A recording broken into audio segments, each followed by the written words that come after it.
Okay, so we're on 5.1 number 6, and so we're going to set this up as a long division. So 5x minus 4 becomes the divisor, and the dividend is negative 20x cubed plus 26x squared minus 18x plus 19.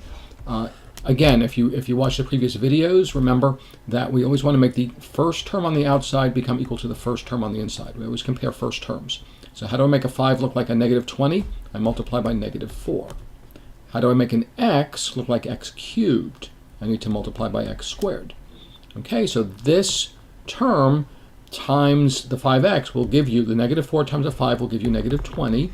X squared times x will give you x cubed. Okay, but we have to multiply by all the terms on the outside, not just the first one. We look at the first terms to figure out what to place into our quotient. But then once we have that term in the quotient, then we multiply it by both terms on the outside.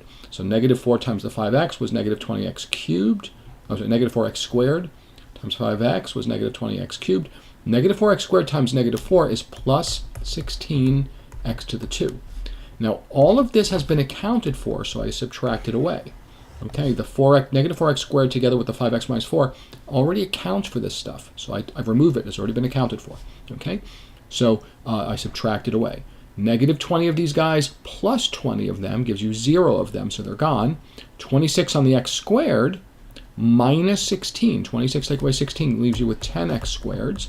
And then I still have minus 18x and plus 19 because nothing has affected those yet.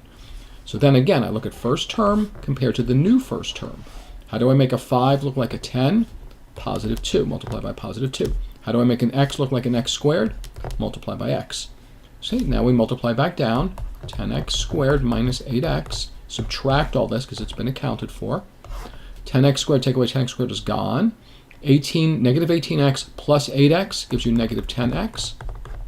Okay, now, as long as you still have if the degree or power on the x is equal to or higher than what we started with on the outside here in the divisor, we can keep going. Once we have fewer x's, a lower power of x in here than what we started with, then we have to stop.